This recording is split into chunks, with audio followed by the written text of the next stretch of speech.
নমস্কার বন্ধুরা, কেমন আছো সবাই? আশা করি সবাই খুব ভালো আছো। পাঁচফোড়নে সবাইকে স্বাগত জানিয়ে শুরু করছি আজকের রেসিপি। আজকে আমার রেসিপি হলো মশলা বেগুন। তার জন্য আমি এখানে প্রথমেই নিয়ে নিয়েছি দুটো বেগুন। বেগুনটাকে আমি লম্বা করে প্রথমে কেটে নিয়েছি, তারপর অর্ধেকটাকে আবার মাঝখান থেকে চিড়ে দিয়েছি। এখানে কিন্তু বেগুনের ডান্ডিটা কিন্তু আমি রেখে দেবো, তবেই ভালো লাগবে। এরপর আমি নুন আর হলুদ দিয়ে বেগুনটাকে খুব ভালো করে মাখিয়ে নেব। দেখতেই পাচ্ছ আমি কীভাবে বেগুনটাকে মাখিয়ে নিচ্ছি।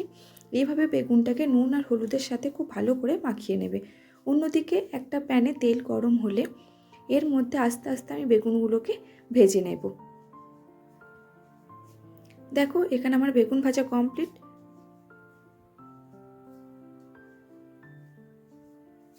এবার আরও যে বেগুন বাকি ছিল সেটাকেও আমি এইভাবে ভেজে নেব।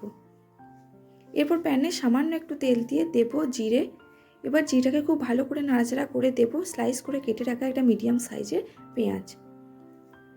পেঁয়াজটা ভাজা হয়ে গেলে দেবো এর মধ্যে একটা কাঁচা লঙ্কা কুচুনো এবং দেবো একটা টমেটো।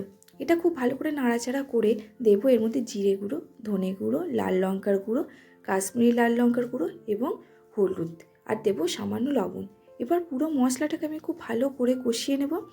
এখানে আমি সামান্য জল ইউজ করেছি, আমার মশলাটা শুকিয়ে যাচ্ছিল বলে।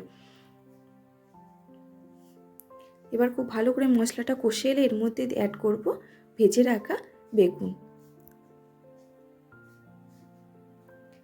বেগুনের সাথে মশলাটাকে একটু ভালো করে মাখিয়ে নেব। অন্যদিকে একটা বোলের মধ্যে আমি একটা মিক্সার তৈরি করে নেব। তার জন্য নেব 1 চামচ টক দই, দেবো সামান্য চিনি আর দেবো 1 চামচ বেসন। এবার খুব ভালো করে আমি ওটাকে মিশিয়ে নেব। দেখো এখানে মিক্সারটা আমার তৈরি হয়ে গেছে। এবার এই মিক্সারটা আমি ওই বেগুনের মধ্যে ঢেলে দেব। আবারও খুব ভালো করে আমি এটাকে নাড়াচাড়া করে নেব।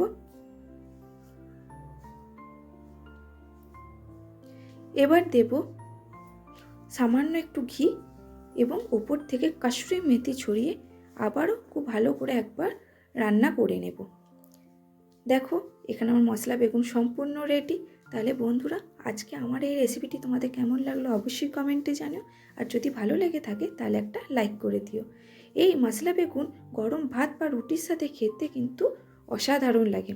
তাহলে আজকের মতো এখানেই টাটা, আবার দেখা হবে অন্য কোনো দিন।